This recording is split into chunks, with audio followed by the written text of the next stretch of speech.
Hello everyone there. This is Jyotsna. So welcome back to Jyotsna's Colorful Chemistry. So in today's class we are going to discuss about the new chapter, that is aldehydes, ketones and carboxylic acids. So the weightage for this chapter is about 8 marks. So let us take a look of this chapter.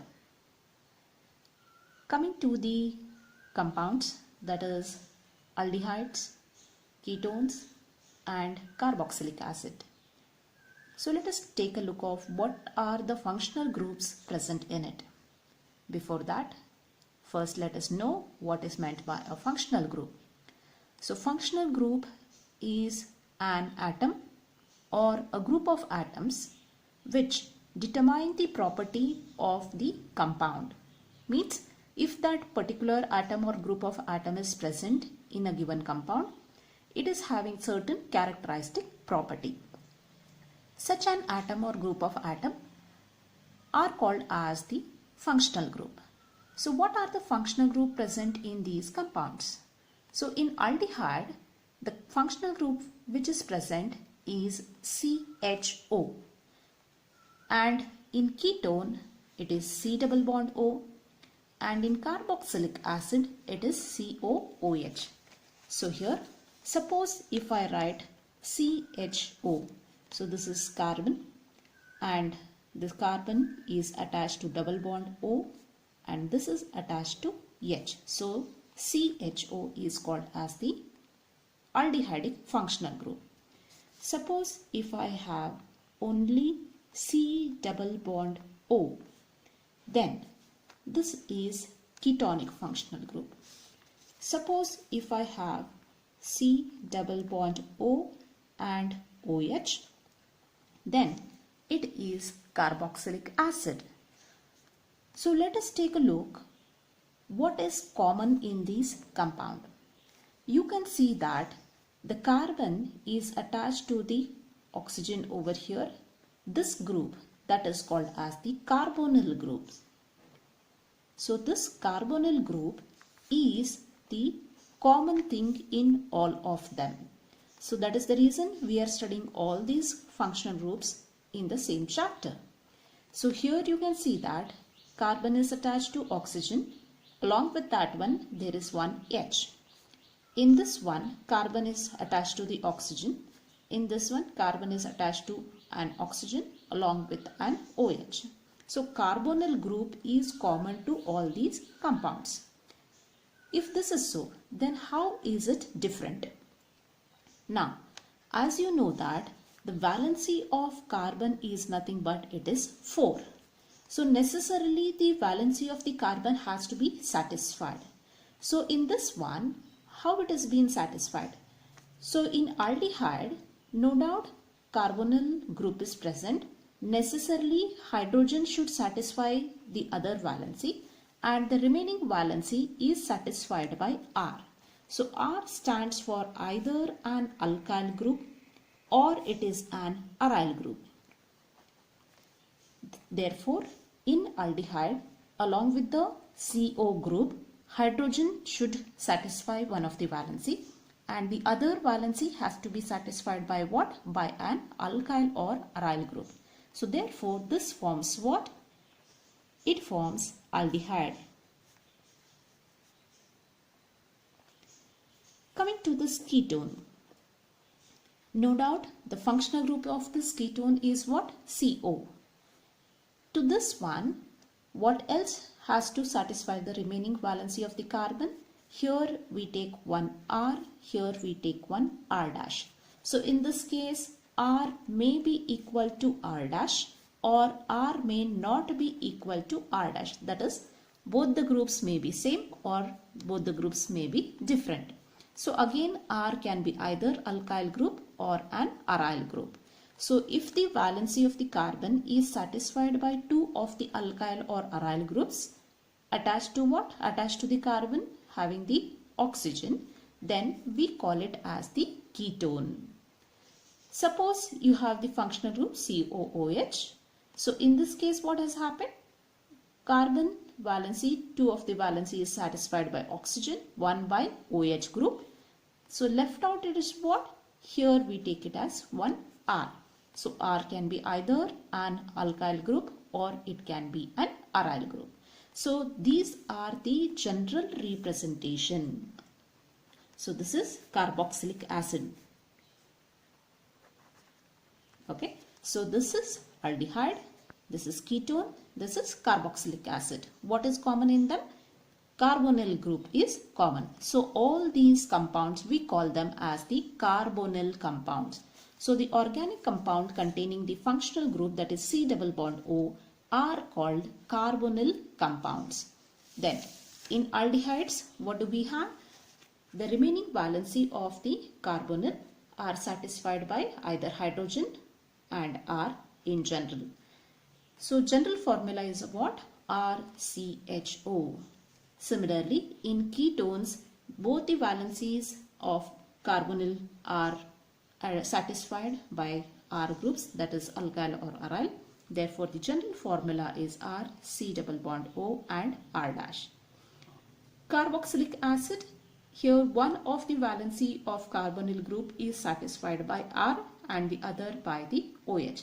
Hence, the general formula is what? RCOOH. Okay. So apart from this one, we have some other compounds. So here the same thing I have represented, where carbonyl group is attached to R and H, it is aldehyde.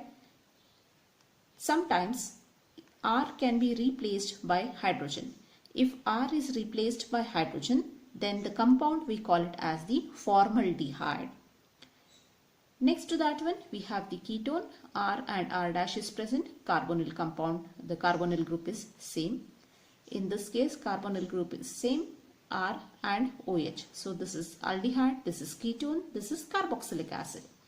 Along with this one, we have some more compounds. So what are the other compounds here?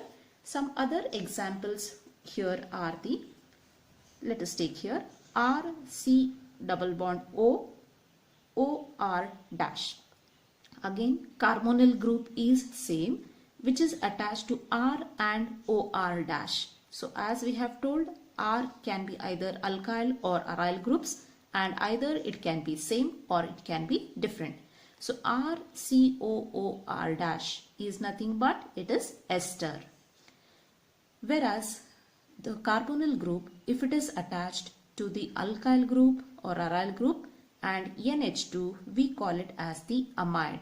So RCONH2 is amide. If carbonyl group is attached to R and X, then we call it as halide. X is halide. So it is called as acid halide. Similarly, suppose if you have RCOO, COR dash. This is acid anhydride. All these compounds contain carbonyl group as in common.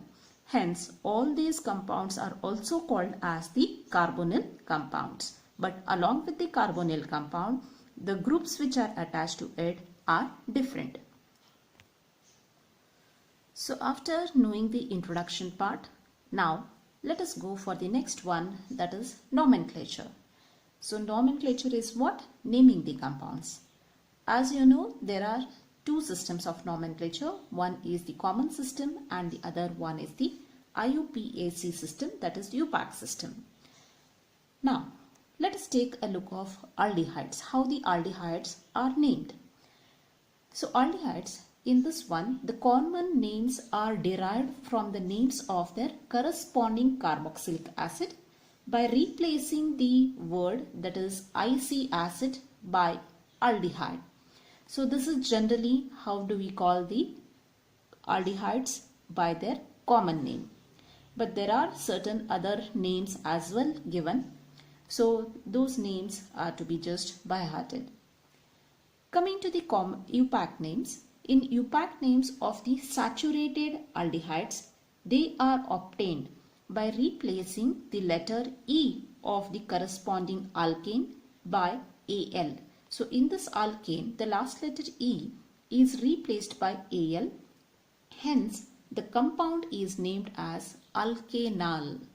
So, E is replaced by Al, where in case of the UPAC names of the saturated aldehydes. If it is alkene, replace the last letter E by Al, or alkyne, replace the last letter by Al. Coming to the aromatic aldehydes. In the aromatic aldehydes, you have the CHO group, which is attached to the benzene and its derivatives.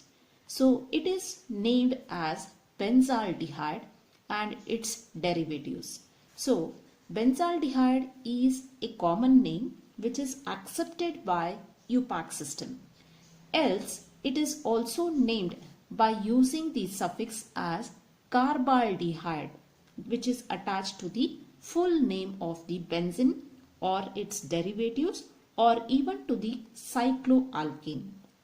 That is, you can either name, if the CHO is attached to benzene ring, you can either name it as benzaldehyde or you can name it as benzene carbaldehyde.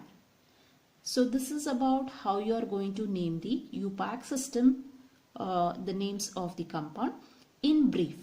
So after knowing this one, we are going to take the examples and know what it is in detail. Similarly, coming to the ketones. So in ketone, again we have the common name. So common system of nomenclature, how do we name it? We name it as alkyl ketone. And when you are naming the alkyl, as you know, there can be two alkyl groups. So the two alkyl groups, when we are naming, we have to maintain the alphabetical order. So alkyl groups are attached to what? C double bond O. Then in the UPAC name, we are going to consider the longest carbon chain as the parent chain, and it should carry the functional group. Which is the functional group? C double bond O. So the C double bond O must and should be in the parent chain.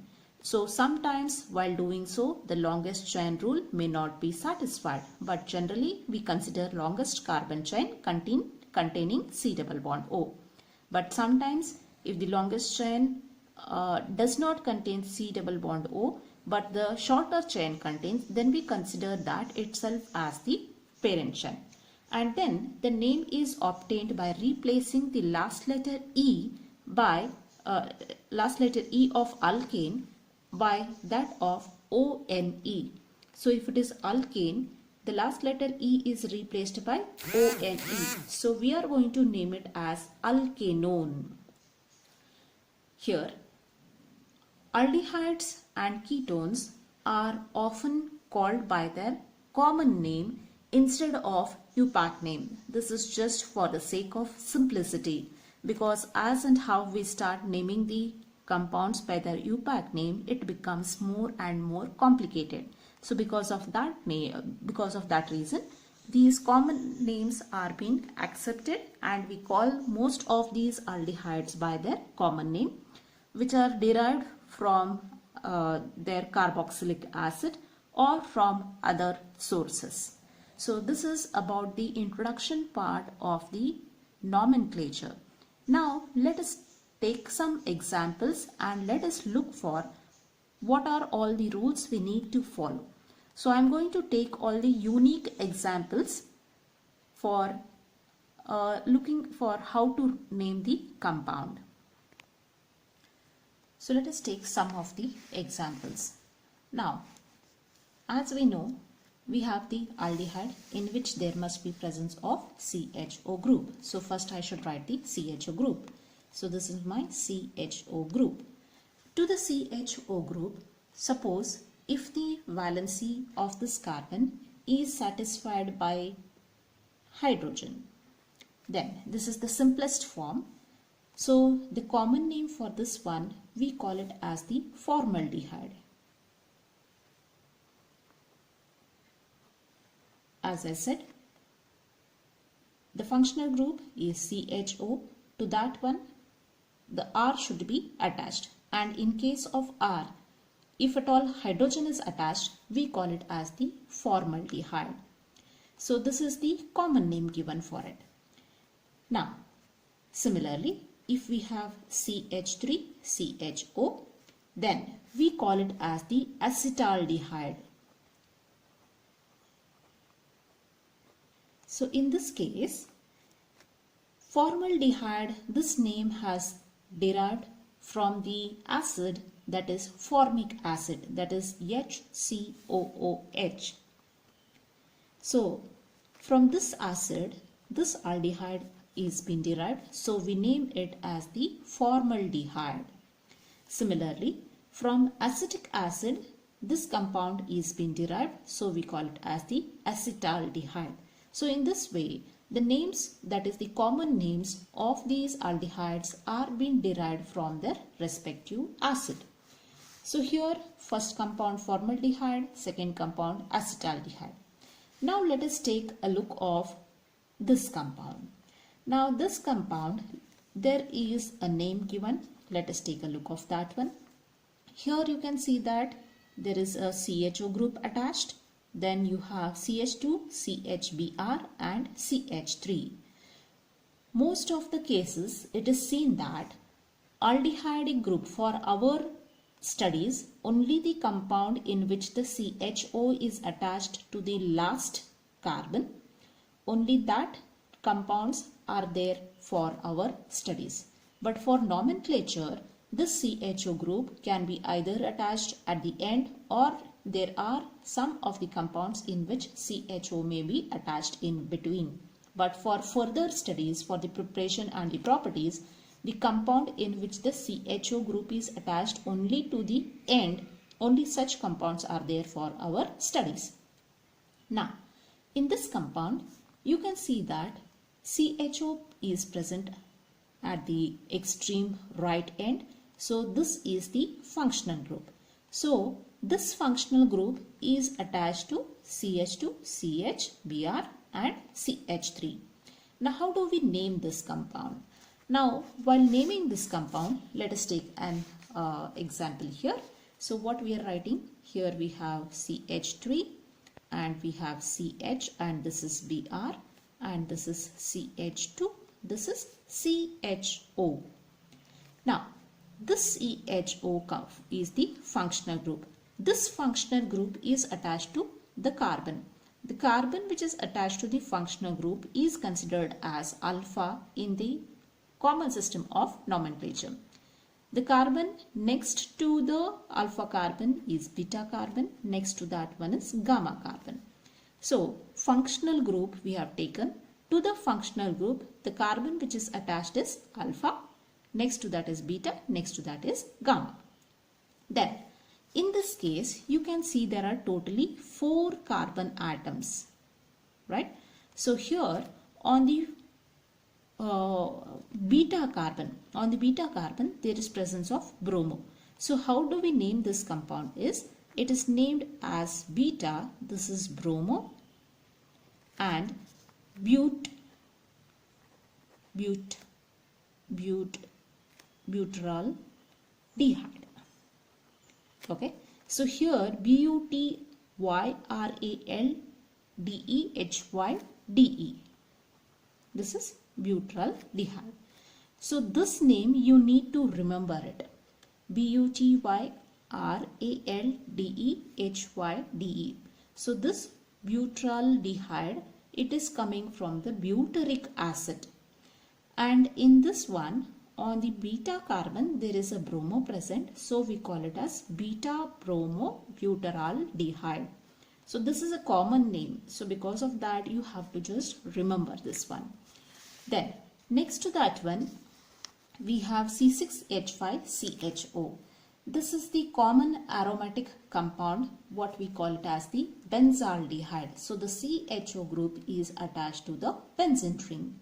So therefore this is called as the benzaldehyde, which is considered as the parent chain while naming the compound, that is the aromatic compound. Similarly, let us take one example of an aldehyde in which there is presence of a cyclic alkane. So this is a cycloalkane. Now coming to this cycloalkane, how do we name this compound? Now in this case we have a benzene ring, but sorry, it is a hexagonal ring. It is not a benzene ring. So there is a hexagonal ring. In this hexagonal ring, to this carbon, there is CHO attached. So this is the functional group.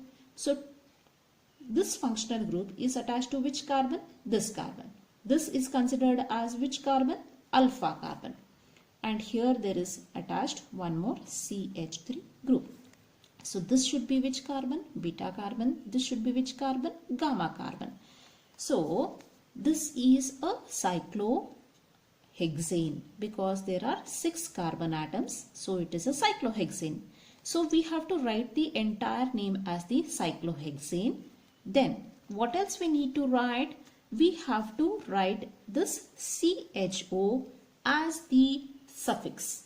So here it is called as carbaldehyde, and along with that one alpha, beta, gamma. On the gamma position there is presence of the methyl group. So how do we write this compound? First we write the entire name of the cyclohexane, that is cyclic compound, that is cyclohexane. Then after writing cyclohexane, what else we need to name? This compound, that is the group which is present, aldehyde. How do we name it as? We name it as the suffix. So suffix is what? Carbaldehyde. C-A-R-B-A-L-D-E-H-Y-D-E. Carbaldehyde. Along with that, and what is left out? At the gamma position there is a methyl group. So how do we write it? We write it as gamma methyl. So the name of the compound is gamma methyl cyclohexane carbaldehyde. This is how we are naming the cyclohexane, to which there is an aldehyde group and another group like methyl which is attached. So the cycloalkanes are named in this one. So you should write the entire cycloalkane name followed by the suffix carbaldehyde, and if there is any such group, that will act as the prefix. So these are some of the common name. They are not the UPAC name. They are just the common name. So you just need to know the names. Now these are all the examples of aldehydes. Now let us take a look of the ketones. Now coming to some of the example of ketones. Now ketones, as you know, always the carbonyl group C double bond O group should be attached between two of the alkyl groups or aryl groups. So this carbonyl group should not be at the end. Whereas in case of aldehyde, CHO group for our studies is at the end, but in case of ketone, C double bond O will be present always between two of the alkyl or aryl group. So we have to always remember that. So C double bond O will never be at the end in case of ketones. So let us take a look of this one. So in this case, ketone R C double bond O and R dash. So here let us take the example. The first example will be acetone. So further let us discuss about these ketones, the nomenclature in the next class.